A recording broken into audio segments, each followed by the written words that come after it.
How y'all are? This is your buddy George Jones over at the Bergen Gun Range with my next installment on Hey, it's 4th of July. What do we always do on the 4th of July? Well, we always make videos on the 4th of July, and because of all the fireworks in the area, we generally use the range late. Okay, so last year we actually had a night fire for training. Somebody go down there and stomp out that piece of wadding that's about to burn the county down. And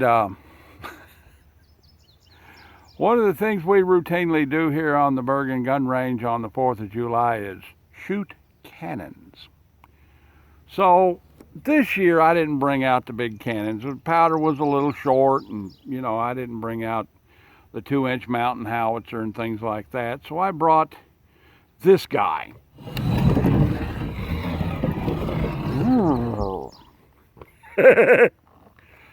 This is a cannon that I built probably 20 years ago, and I shoot it every holiday.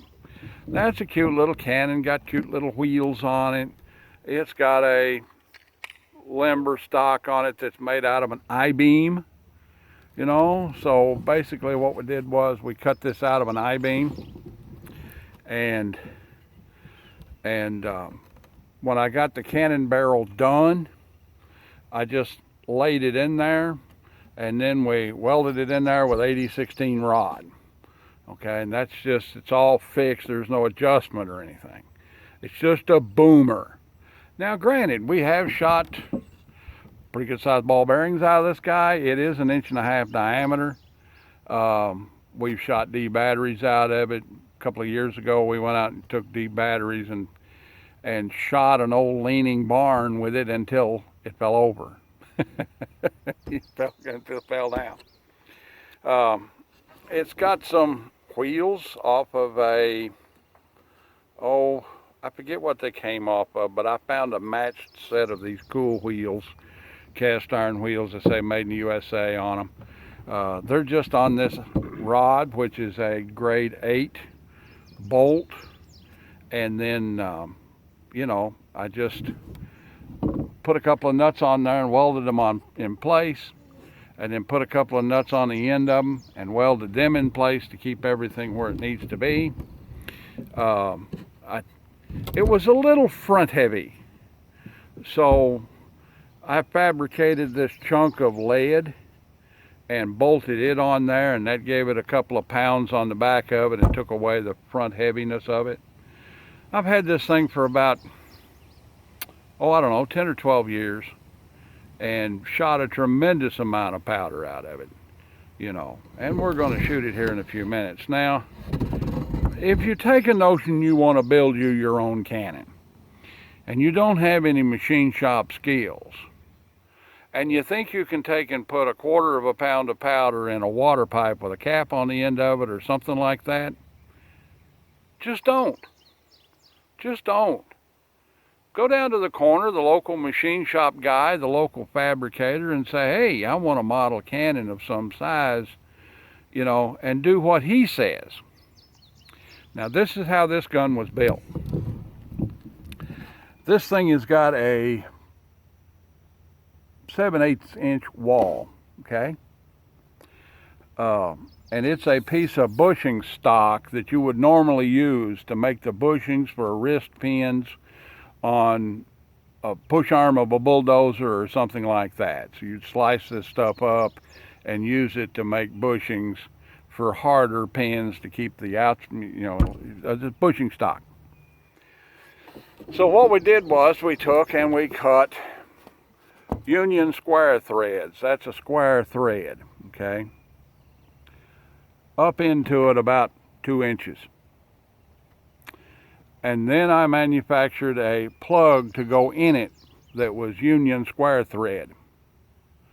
And I screwed that plug in there about 1/4 inch beyond the rear of the gun barrel. And then I filled it in with 8016 rod, just kept going around and around and around until I finally had it completely welded in there all the way across it, homogeneously. Then I stuck it on the old Cincinnati lathe and trued it up and drilled me a flash hole in it.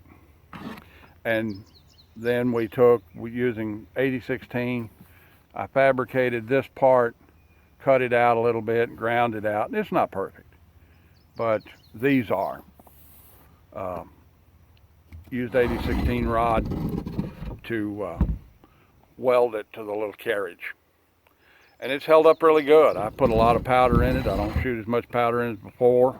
I tried to blow it up using modern powder. And, you know, we took it down to the vocational school, magnafluxed it, and made sure that it was good. And, you know, I've been using it every year ever since. So it's a nice little noisemaker, a little thunder mug, and it's been a good little cannon over the years. It's got wheels on it, so I can just roll it around and show it y'all with different angles because it's got wheels on it. All right, that's enough of that. Let's shoot the gun. So I'm going to load this guy up, and we're going to shoot-a-tate it a little bit. And you know, I'll show you how to load it. Let's do that, okay? I'll just come over here like this, and we'll just move this around here like this, and then we'll do some load-a-tating. See if you can see everything, yeah. Now the first thing you want to do when you load one of these things cold, you're okay. Because when it's cold, you don't have a burning ember issue, okay? But after you've shot it a couple of times, you've got kind of an issue there with the possibility of embers being in there. So you just let it go for a while. Let it sit and let it cool off. I'll look down the barrel, see what's in there. If there's any wadding or anything like that in there that's still smoking. Okay. You have to use caution. This is a not 100% safe hobby. Let's put it that way. So I'm going to put me some gloves on. I've got some eye protection on. You need gloves. If you're going to shoot these guys at all, I mean even the little CVA 50 caliber job, you know, you need to be wearing gloves because you're liable to have an accident. You can have an accident. An accident generally goes badly with these things.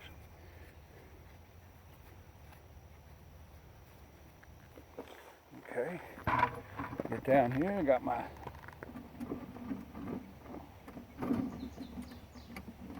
day box in the shade. A little can of powder out of here.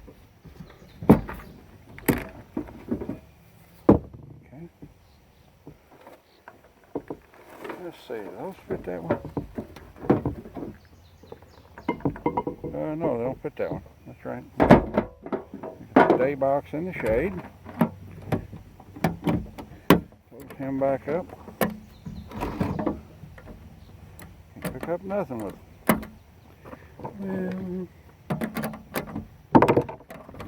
Box in the shade.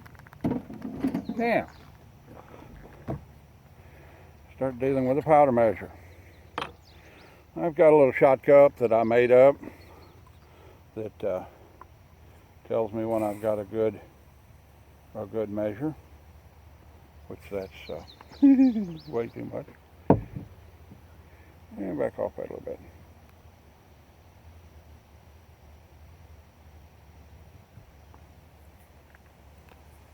That's about right, yeah. Right at the mark.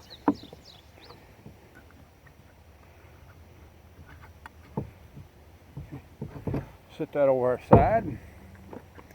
Now, what I do is, I put a fuse in it. It goes in the back. I put the fuse in there, and then I take my ramrod and bend the fuse. That keeps the fuse from wanting to come out. Okay? The next thing is to add the powder. Now, What I do is, with gloves on and my face well back, dump it in there. Okay, I got it in there. Now you keep your face and body away from the muzzle at all times, regardless of how safe you think it is. I'm going to get some Target, a Target here, used paper Target. Use that for a wadding. Stick that guy in there. But you'll see later, this wadding's all over the place. But we've been shooting it today. Real apprehensive about having your hands in front of that thing. I like to do that. Just like a muzzleloader. Now, Emily, the camera is on screen facing recording, okay? Yes. So just pick it up like this and look over the top of it and that'll give you your shot. Okay. So don't try to turn it into... Right. It won't turn while it's running. Okay. All right, let's go out here and put some more paper wadding on the range.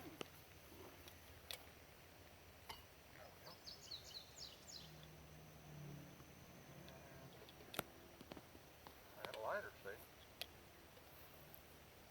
All right, now it's really loud, so I'm gonna put some earmuffs on, because I'll be fairly close to it. Here we go, fire in the hole, look around, make sure the range is clear, nobody's down range, you got everybody up range is accounted for, and give it a whirl. There we go.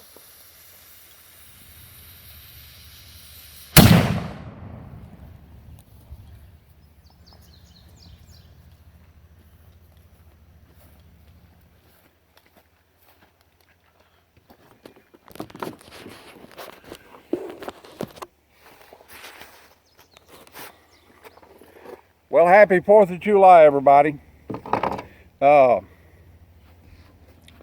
If you want to build one of these things, by all means, build it. I'm not one of these guys going to say, don't try this at home. What I am going to say is, consult the local Civil War reenactor that's got a cannon. Talk to your machine shop guy.